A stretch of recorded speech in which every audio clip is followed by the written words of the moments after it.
Big time, no man now. Diamonds in my teeth, I got a lot of shine. Ladies and gentlemen, welcome back to the DFS Army Fantasy Football Show. The fantasy football season is officially over. You can put a bow on it. And today on the show, we're going to do something a little bit different. We're going to do a little bit of reflecting on the 2024 season. Specifically, I've got a very special guest and a very old friend of mine. We've been playing in fantasy leagues for many, many years now, despite the fact we live on opposite sides of the continent. My good friend Charles Heaton, a.k.a. Heat Sauce. How you doing, Charlie? I'm doing great, Shane. Thanks for the invitation. I'm excited. Yeah, man. So really, it's not just an invitation; it's a celebration, right? Because you finished first in one of the marquee underdog contests, the Mastiff.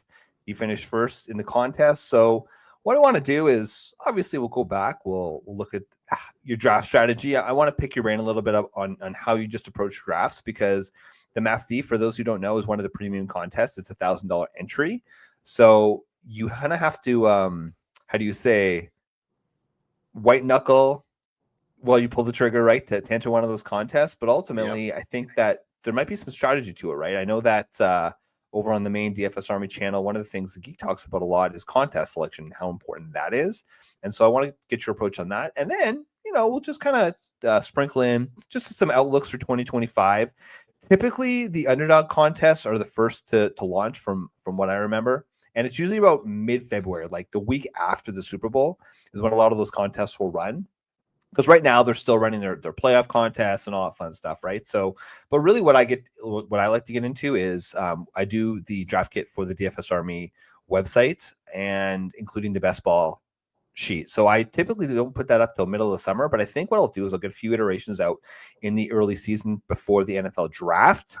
And then we'll go from there. So Charlie, let's kind of go back and let's just kind of, I guess, go through what your team was. So again, it was the Mastiff, which is $1,000 entry, and you ended up finishing first, which was a $20,000 prize. So congratulations. Like, that's a huge, huge award. I mean, honestly, for any contest, that's a lot of money. So why don't you kind of just talk me through some of the players on your team? I mean, I could go through and read it, but that's not really good radio. But some of the players on your team that really just jumped out at me was at the quarterback position. You went two quarterbacks, and you went Jared Goff, who ended up finishing as a QB6, which was about 10, 11 finishes above where he was drafted. And then you kind of nailed it to the RB position. You went really slim on RB. You only drafted 3, but you drafted 3 studs. You drafted Bijan Robinson, who finished as the RB3, Derrick Henry, who finished as the RB4, and then finally James Conner, who finished as the RB11.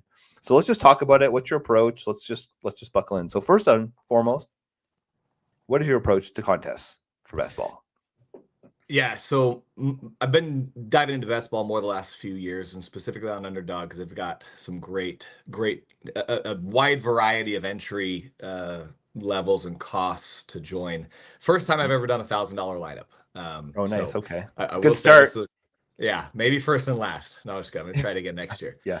But ultimately, my strategy is really, for me, it's diversification.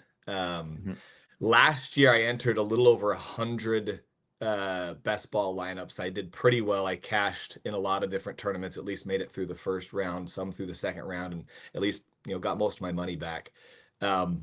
This year, I ended up entering about 40 lineups, but I did a few larger dollar amount. I did a couple at the $500 level, and then one at the $1,000 level, and then a bunch of their $25 tournaments. So, okay.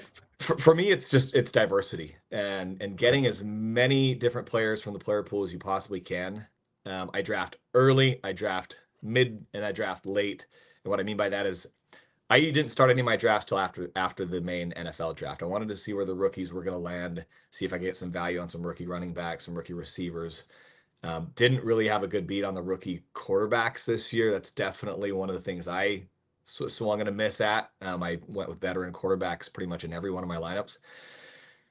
But yeah, it's drafting early, drafting mid, drafting late, all preseason, and getting a lot of diversity of different types of roster structures, different players in different spots. And for me, it really ultimately became a numbers game. Yeah. So Early and often is what it sounds like, but not too early. So would you consider dipping your toes in before the NFL draft this year? Or is it you really want to be disciplined? You want to wait to see how things shake out? Because there could be an opportunity, but of course, also if you draft a team and then that team ends up drafting a bunch of young stud rookies, like you're kind of drawing dead on that lineup. So what are your thoughts there? I looked at some of the contests prior to the NFL draft last year, and I remember just feeling uneasy on where a lot of those guys were going to go. Yeah. And for me, I don't see a real competitive advantage because I think for all the lineups you're going to draft and get some value on some of these guys, you're going to draft a bunch of lineups where injuries are going to happen, guys are going to get replaced, and I think you end up just kind of drawn dead. So Mhm. personally, for me, I'm not a big fan of trying to draft and catch those diamonds prior to the NFL draft.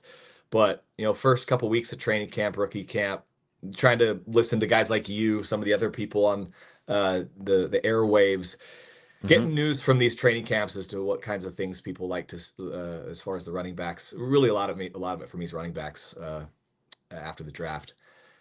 Keeping your ear to the ground What do you on mean by that?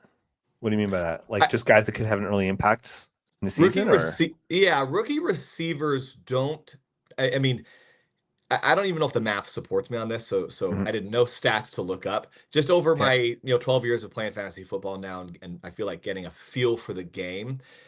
The number of rookie receivers that end up vastly exceeding their ADP versus rookie running backs, I Mhm. I think it's if I were to go with my gut, it'd be Yeah. there's more rookie running backs that exceed their ADP than there is rookie receivers. I mean, you're going to get your Puka Nakua here and there, Yep. just complete breakout year one, but you're also going to get a lot of I think the Marvin Harrisons of the world who are phenomenal Mhm. talents. They just get drafted way too high versus a lot of these running backs, if they end up in a good spot, can come on, mid to late season, end up being very, very valuable for your team. So that's why generally I like to wait till after the draft, see where these guys go. Um, and then start my drafting May, June, draft all through May, June, July, and August, and just try Mhm. to get enough diversity into the player pool into these contests. And that's a really good point. I mean, the thing is that rookie fever is a real thing. Like, it really is, and it was maniacal the fact that Marvin Harrison for most of the draft season was going right around the 1-2 turn. Like to me, that was just absolutely insane. We were drafting him at his absolute ceiling. I say we actually had like maybe 1 or 2 shares of all my contests of Marvin Harrison just to kind of get a taste. But Yeah, for the most part, just the process itself was bad, especially when you had another guy like Malik Neighbors, who again rewind to draft season, similar prospects. There's people who like Jamar Chase or likened him to Jamar Chase, right? The Malik Neighbors style. And obviously that's been successful in the NFL. We saw it again this year with Jamar just absolutely going nuclear. And that's why a lot of people gravitated to Malik. So if you could get Malik in early round 3, which is where he was going. For most of draft season, Charlie, he was actually going at the end of round 3, which is yeah, insane, mostly because he was a giant. yeah. But you compare that to the Marvin Harrison one, and then I looked at just kind of where things settled out at the end of the season, and it looks like Marvin Harrison was right around. Yeah, he was picked 16, so like early part of round 2. I was a little below consensus on him. I'm just looking at my rankings from. It was basically September 9th was my last iteration of rankings there. So we were a little bit lower on him, generally speaking. And then I think what's really interesting too is the fact that you talk about the RBs, the rookie RBs, but when you look at your team, you went Bijan. Presumably, he must have been your first round pick because that's where he was going. But then you were able to get James Conner and Derrick Henry, and that was it. It was just those 3 guys. So was it that you had so much confidence in your wide receivers that you figured, okay, let's just go for it? Or you figured, listen, these guys can either put up a ton of points and win me a contest like they did, or this is just a dud and you just have to move on and you just have to make choices. Is that like, did you generally do a low RB draft, like 3-4 RBs, or did you diversify how you built that? Because obviously you did a lot of contests. Yeah, no, good question. So I actually didn't start this 3 running back theory until later into the process after just Okay. looking at all the rosters and looking at my exposure to a lot of the teams. I'm traditionally a 5 running back, 7, 8 Mm. receiver, 2, 3 tight end, 2 quarterback roster makeup. I think that as far as the risk assessment for injuries, that also bakes in the reality that a lot of these guys are going to get injured. Sure. I've never seen this strategy before. I'm sure it's out there. I'm sure people, I'm not the first to think of it. But as I started to see how the drafts were going and where I was able to get some of these stud running backs versus quality receivers and quarterbacks, and frankly, even tight ends, since the tight end pool was so deep, preseason, pre-draft this year, I felt like, man, if I can get three, they're the bona fide number one, not even arguable bell cow backs for their teams, and they all had separate bye weeks. That's a big thing. If I going this strategy, I had to make sure I knew I'm not going to draft two guys with the same bye week, or otherwise you just can't accrue the points you need to accrue. Sometimes 1 week can be the difference. Take a 0 in a spot, and you don't make the next round. So I had to identify 3 studs that weren't going to have someone come behind him and take the job. Most likely, I think James Conner was the most possible on there with the drafting of Trey Benson. But I did a lot of these rosters. This is the one that made it the furthest. But I can say I also had one where I did do the more traditional build. Had picked up some handcuffs. I don't know if it was a mistake or if I fat fingered it, but I only drafted 1 tight end and ended up being Tyler Conklin from the Jets. But the rest of the roster did phenomenal. I mean, can you imagine if that tight end had been Jonnu Smith? If that tight end had been Jonnu Smith and I had a phenomenal roster, 1 tight end could actually feasibly work because it's going to be your lowest scoring position most weeks, week in, week out. And then you can just bulk up at the receiver spot. So I think for me, it was more of just the feel as I did a lot of drafting, seeing where these guys were going. I felt like I could get some studs. I mean, you could have replaced James Conner with Alvin Kamara. You could have replaced, you might have been able to even get Saquon Barkley not too much earlier. Derrick Henry could have been Saquon just as easily. So what's absolute madness, Charlie, is James Conner, his ADP was 75. Yeah, it's just insane. Super late, right? Like that's mid round 7. It's insane. So yeah, I mean, it's a little risky, especially drafting these elderly running backs. But what's kind of interesting, and maybe it's just bias, like recency bias, right? Because we had this RB renaissance, and these players are obviously now getting older, right? Like with the Derrick Henrys of the world, with the James Conners of the world that are nearing 30, if not already 30. I think James Conner is 30, or close to it anyways. For people who play in Dynasty, and I know, Charlie, we play in a couple Dynasty leagues together, there's a concept of an age curve, right? For all the different positions. And essentially is like when's your peak performance? For running backs, it's usually 23, 24, right? Early on in their careers. Whereas it's your wide receiver position, it's like 25 to 28. And then you start to see the decline, right? With the wide receiver position, it's typically a slower decline, unless you're one of these big alpha guys where your body just literally falls apart. But at the RB position, it's a cliff. You could be a stud 1 year, and then that's it. You're completely irrelevant the following year. But we've started to see older players like Derrick Henry, like Joe Mixon, like James Conner, that have been fantasy relevant. And we were just chatting. It was Brandon and Mike, Matt and I. We were chatting about Javonte Williams, because we're looking at the free agent class, the free agency class this year, and it's kind of sparse, to be honest, at a lot of different positions. But we realized Javonte Williams is still only 24 years old. And the debate was, is that old or is that young for the running back position? And we look at Tyrone Tracy. Tyrone Tracy, rookie this year, is 25 years old.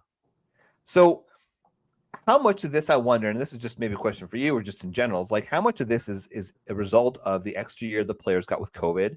So they spent more time in college and thus they're older coming out as rookies. But then how do we reconcile the fact that you've got these old studs and they fell and you got values on it, right? Especially if you went 0 RB or robust RB early on in your drafts. But I don't know, and maybe this is a horrible question for you, Charlie, but what are your thoughts? Can we trust these traditional age curves, or is it really just, it's a very special class, like the Joe Mixons, the Derrick Henrys of the world, and we just have to accept that as being exceptional, and we really do need to get back to the basics with how we draft in the next, call it 2 to 3 years, as inevitably Derrick Henry will fade, as inevitably James Conner will fade. What are your thoughts? Yeah, I was gonna say the biggest test, the test of time, and Father Time's undefeated, right? So Yeah. I don't think we scrap our processes and systems for a group of outliers, but at the same time, I think it has a lot more to do with the system. Like I'm gonna take a Ravens running back. Look at Mm, Gus Edwards last year versus what he did. yeah. He had a decent couple weeks, but He had one and game. One yeah, game all season, Charlie, on people's benches, I'm sure. last week or 2 weeks ago, right? Yeah. And you look at J.K. Dobbins when he was behind, running a running back in Baltimore, and he did fine until he got hurt, and just Mhm. happened to get a massive upgrade in Derrick Henry. But you probably could have taken any general running back there. I'm talking more season long strategy. But if you look at what like Najee Harris is one of the only running backs that's gotten consistent 1,000-yard seasons, what, 4 or 5 years in a row now, Mhm. and I mean that's just the product of the system. So I think preseason, over the summer, looking at the coaching changes, looking at the systems, and there's going to be certain offensive coordinators, certain systems that are going to be beneficial for passing. I mean, is it any Mhm. surprise that Terry McLaurin's crushing up there right now? Mm. It should it be, other than the Jaden Daniels variable. And then you look at these systems that are going to be good for running backs.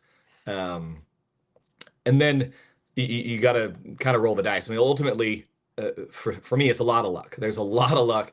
If you can put a Yes. system and a strategy together and stay healthy, this particular lineup, had any one of those running backs gone down for any extended period of time, I would have really struggled.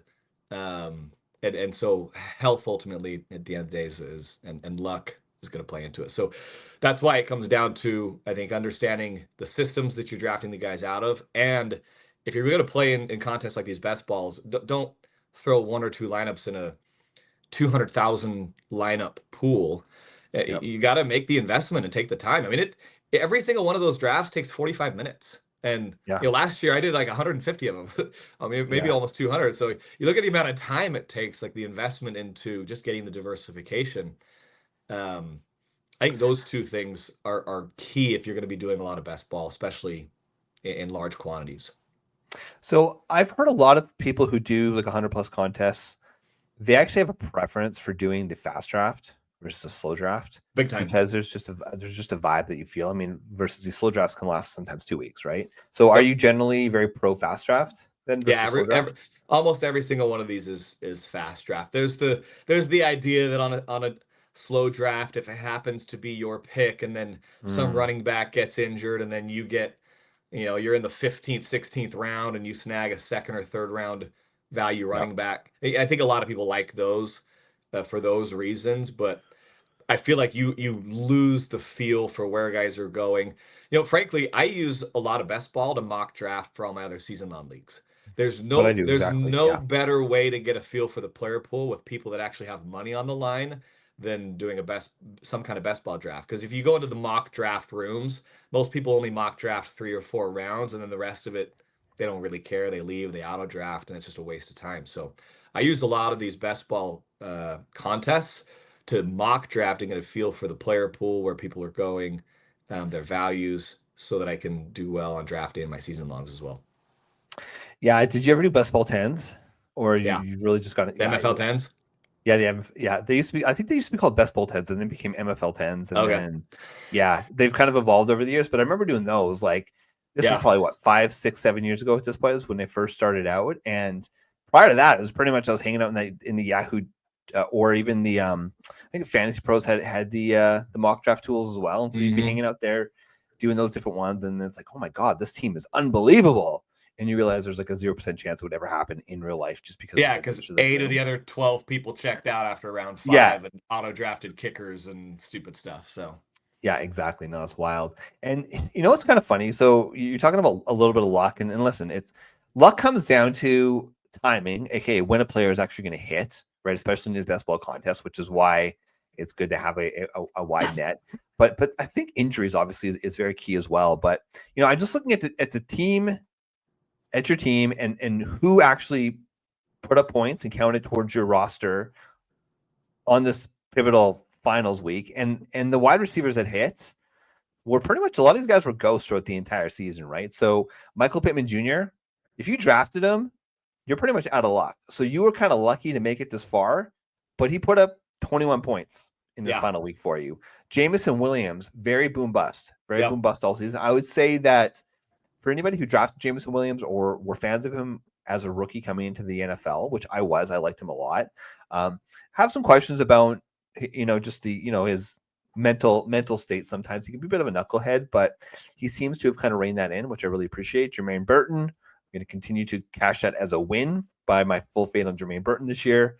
By the way, Charlie, not sure if you saw the news. Jermaine Burton isn't playing today for Cincinnati, even though it's their season is on the line. It is. Knucklehead factor. So, anyways, I digress. That's just a shout across the bow at our guys Brandon and Matt. Jacoby Myers put up 14 points for you. He was pretty consistent all season, but again, pretty up and down. Adam Thielen, 25 points he put up for you. Injured for most of the season. Yeah. Came back. He had a few slow games, but for the most part, he was Bryce Young's go-to guy. So yeah, you look at those players and cashing, and then you don't really need a lot of other production from everybody else, right? Jared Goff obviously went off with 25 points. That's huge. I mean, we talk about correlation. There wasn't actually a lot of correlation in your teams, Charlie. Like the big one was Jared Goff to Jameson Williams. Like that was probably what helped win you the contest. But do you actually look at correlation? Or when you're looking at it, do you look at like the week 16, week 17 contests as well to see what the matchups are and try to have some cross-functional, cross-team?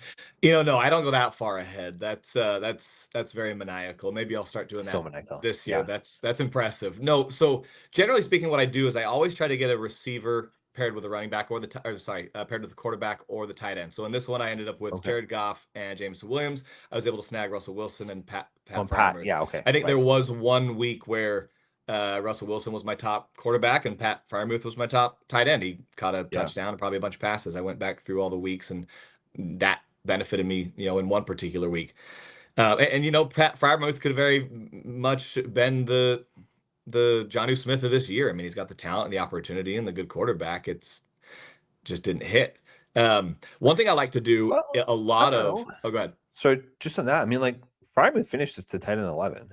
Like that's respectable. Like, listen, when you're looking at just you want somebody in the top 12, like he hit, and then you also had Hunter Henry, who was pretty consistent, just more so on like the PPR side of things. Didn't score a lot of touchdowns, but pretty reliable, especially when Drake May took over. He finishes at 10 and 12. So, I mean, every single one of my my tight ends ended as my tight end one at some point, other than Greg Dulcich there at the bottom. I think he got injured like in the first game. He missed most of the season. Yeah, exactly. Yeah, he didn't do anything. So every tight end had 1 week where they were my number one. And, in this one, John Johnson was my tight end one of the very last week. And Hunter Henry had some nice double digits during the season. So I'm not a traditional early tight end guy in best ball or season long. I don't know that the odds of hitting on that one are going to be as worth it. If I did run a lineup with an early tight end, I waited very late to snag my second one. What's interesting is second place in this contest. Well, the guy I beat, I think, to get into the finals, he had Sam Laporta and Brock Bowers. And obviously those two were phenomenal. They hit and they hit very, very well. So for me, I'm not a traditional early tight end guy. I'm going to take a mid to late and then a couple late and just try to, cobble together 3-4 guys that can, put a score up for me each week. One thing I really like to do is the old infamous wide receiver stack or wide receiver handcuff. Oh, interesting. Okay. Like this year, I have a lot of rosters where I've got Dobbs and Watson, or I've got Reed and Watson, because when you've got an offense like that with just a crazy amount of firepower and a good quarterback, if one of those receivers gets injured, you just took a massive upgrade with your other receiver. I mean, Christian Watson was, hit or miss, and so Dobbs ended up having a phenomenal season. But there's a couple weeks where both Watson and Dobbs were in my top receivers. So if I can find an offense where there's, arguably similar talent across your, wide receiver 1, 2, and 3, and then one of them happens to get injured, if there's a 3 or 4 receiver deep roster, and you can snag 2 of those, you've got a great opportunity if there is an injury, which obviously we don't hope injury on anybody, but if you stack receivers in a lineup like that, you got an immediate upgrade at your other healthy one, and if and when the other one even comes back. Well, so your approach for this particular lineup was you had 2 quarterbacks, 3 running backs, 4 tight ends, and then 9 wide receivers. So you Yeah. went heavy on wide receivers and then tight ends, 4, but basically because you drafted them super late, you wanted to get cast a wide net there. Yeah. Yeah, no, that's definitely an interesting approach, and I think so. As you're thinking towards 2025, and obviously we're super early. Like contests aren't even going to be out for another month and a half. Is there any words of wisdom you can pass on for just the average casual gamer that maybe doesn't have, the bankroll to do hundreds of contests or $500 contests, $1,000 contests? Is there any like little nuggets of wisdom you could share, or just from your experience? Yeah. In general, the larger the dollar amount of the entry, the less rake there's going to be. So your Oh, okay. percentage of hitting is actually going to be better in the larger dollar amount contests. But like you said, it's not. I don't even know why I entered $1,000 lineup. I think I'd hit a parlay on underdog earlier, Mm, or I was just feeling confident that day. I had a little too many energy drinks and just said, yeah, let's yeah. do it. Screw it. There's a little, I'd be lying if I didn't say there's a little bit of a dopamine rush or thrill there. Oh, Yeah. And, definitely. and entering those contests.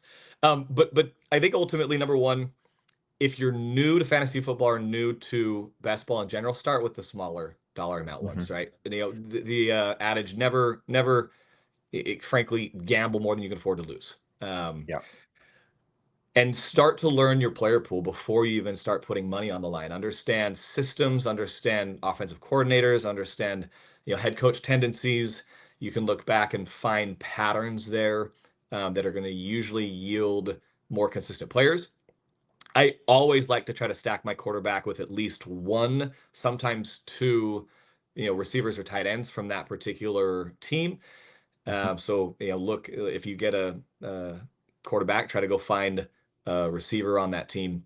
Sometimes not the number one receiver. Sometimes it's that second or third receiver that, if I would have had Lamar Jackson and I paired him with Rashad Bateman, there were weeks where Rashad Bateman put up 20 plus, and in Yeah. season long, there's no way you're going to be able to guess when that's going to be. But that's the nice thing about best ball is you don't have to. I don't have Mhm. to know when Jacoby Myers or Rashad Bateman are going to have their big weeks. So understand the player pool, understand the head coaching systems and offensive coordinators, stuff like that. Um, I'd say also try different lineup structures out. You just never know what's gonna hit. Um, Do I you also have think, a handful. Charlie? Do you think, Charlie? Sorry to interrupt you there. Do you think that so last year, like the 2023 season, it was the wide receivers. They nailed it, right? Which is why last few years it's really been the wide receiver seasons because, and that's driven how we've drafted the following season, and it's been very wide receiver heavy. I think the zero RB strategy was very popular this year. Do you think that's going to continue next year when we really did see that it was if you had a strong running back core this year, there's a good chance you made the playoffs in your season long leagues, and then in your case here, you won this major contest. Do you think there's going to be a shift, or do you think people are going to say, I faded the old running backs last in 2024. They're just 1 year older now. I'm going to fade them again in 2025. Or what do you think? How do you think it's going to shake out? Yeah, I think it's going to be a very similar year again, in that Yeah. there's some amazing offensive talent that's going to be up and coming. You named a bunch of them, and then you've got Brian Thomas Jr., Xavier Legette, a lot of these young receivers that are just going to Yeah. I think go off next year. So I think we see a lot of the same. I think we see a lot of these aging running backs that are still going to have their job. Derrick Henry's not going anywhere. Hmm. Bijan Robinson, he's not old, so he's going to be one of those younger studs. James Conner, I don't think they move on from him, depending on the injury. Trey Benson's there, but I mean, he's proven time and time again he's been good. You see someone like, again, Najee Harris. I don't see him moving on from him anytime soon. Maybe they do. So I think I will probably. Oh, go ahead. Najee's a free agent this year, isn't he? I know Jalen Warren is, but is Najee as well? I've got it here. Actually, let's double check. I'm Keep not talking. sure. I'll confirm in a sec. I'll probably go the route of running back early. I'm sorry, receiver more early, but I'm going to make sure I get some of these stud running backs, because the reality is also the bell cow running back is becoming, less and less popular. There's a few teams that still, kind of abide by that, give that bell cow running back 70% of their carries, but a lot of them are becoming, 45, 35, and then they're sprinkling in a third one in there. So I think those guys are very, very well worth the early investment. Frankly, I'm going to do more of these 3 running back lineups this year. Yeah. And just make sure I don't have them on the same bye week. Maybe sprinkle a 4th one in there, for the Trey Benson to the James Conner, or the Tyler Algier to Bijan Robinson. I mean, some of these guys that really are the undisputed number 2, and there's not a lot of guys behind them. So, but I'm going to do more of the strategy again this year, because I like how many receivers and tight ends I can throw at the wall. When you only invest, in 18 rounds, 5 players into your quarterback and your running back pool. It just gives you the ability to go so deep into the player pool and get some of these players that a lot of other guys probably didn't have on their rosters. It's risky. It's not you get 1 injury and maybe 2 and you're out. That lineup's done. But if you can hit, I think it gives you it's very much a contrarian setup. Yeah, and especially in these tournaments, you have to almost go a little contrarian sometimes, right? Because if you did everything that everybody else did, well, you're not going to differentiate yourself. So just to clear it up, by the way, Jalen Warren and Najee Harris are both free agents after this year. So I don't know. We'll see if Pitts decides to franchise take anybody, but I don't see that happening, right? Like, why would you franchise take Najee?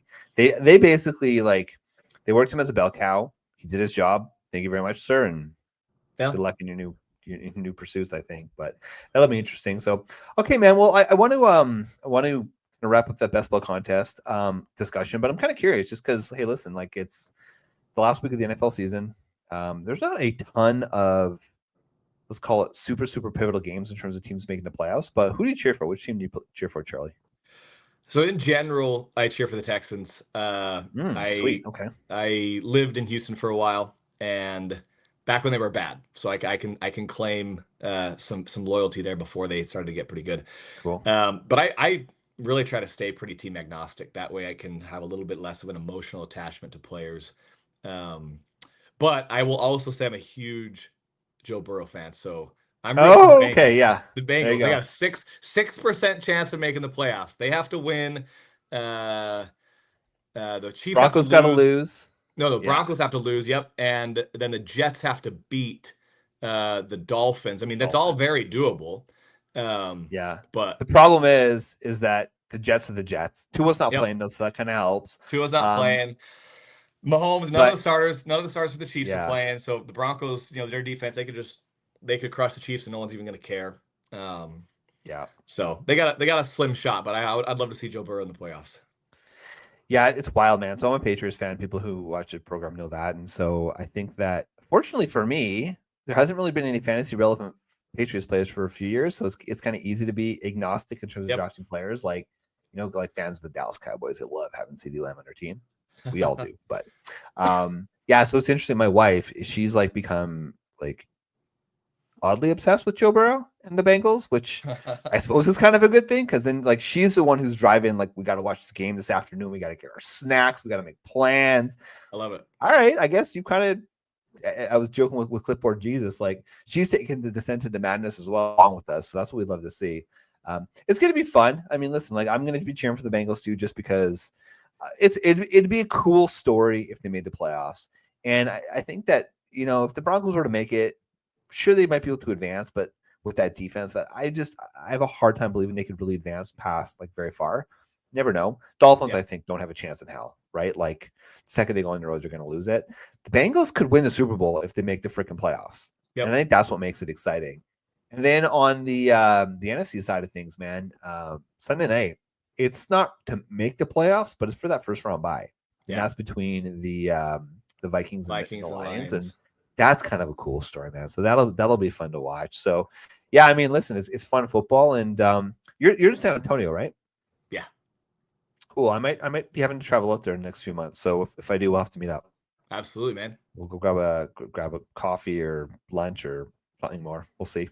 We Yeah, can do a decide bust. depending on what the mood is. But all right, man. Well, I really appreciate it. Thank you so much for jumping on the show. And I will say that the league that we've played in for many years now. It's at the point, Charlie, where I've lost count with how many years we've been playing the BHB, the Banana Hammock Boys League. But it's kind of sad. So Mike Dickinson took that league down.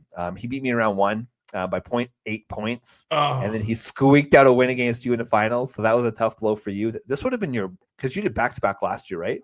It would have been three in a row. Damn, But man. Mike and I technically split the DeMar Hamlin year, even though, Oh, I mean, let's be honest, if we look at the players we had left, I absolutely would have won. But yeah, I that didn't was say wild, man. That was so Yeah. wild. I not to digress a little bit too much, but I'm in a league where it's a dynasty league, and I won that league by points. That the DeMar Hamlin year, but then I settled on, okay, you had Stephon Diggs and Josh Allen, and you were down by 10 points. You probably would have won, so I conceded to him. But that was rough because that's an Empire league. I ended up winning it the next year. Didn't get to pot, and then I got knocked out. Yeah, then I got knocked out last round. So it is what it is. Fantasy hurts, man. But yeah, man. So I really appreciate you jumping on. We've been friends for a long time, so it's kind of, I think this is your first time on the show, if I'm not mistaken, been a right? blast. So it's been way too long, and maybe we'll get you on throughout the season, like the off season, I should say. We could talk a little bit about best ball, what we're liking with the season. For those of you who do like to stay tuned into the NFL world, because it is really 365 days a year, we're going to be here. Like, it is January 4th, and we're already talking about best ball contests that don't start until next month. It's rookie season, baby. Like, it's the bowl games are fast and furious right now. We are transitioning into the best ball / dynasty season, which means lots of rookie talk. Hopefully we'll have Flex Matt on the show a little bit more regularly in the off season. His schedule just doesn't quite work during the regular season. So him and Brandon will be on talking about rookies. Clipboard Jesus is here for it. We love it, Clip. Thank you for that note. And listen, if you like what you're listening to, because our content is going to be a little bit less regular, make sure you hit that bell or subscribe to the DFS Army podcast. We're always on the podcast feed. And obviously go check out dfsarmy.com. dfsarmy.com is where we hail. That's where the tools we have that we use on the show on a weekly basis, that's where all the tools come from. We have regular winners. People are printing money every single week. And yeah, we don't listen when Beck's talking clipboard Jesus. Don't worry about that. So we're just getting started, Charlie. Thank you so much for joining. Check it out, dfsarmy.com. If you are just into watching NFL football, it's going to be a fun month and a half watching playoff football. So go out and enjoy it. And good luck if you are still playing in a maniacal Week 18 fantasy football contest. Thank you, Charlie. I'm Flex Shane, and we are the DFS Army Fantasy Football Show. Big time, knowing that. Diamonds in my teeth, I got a lot of shine.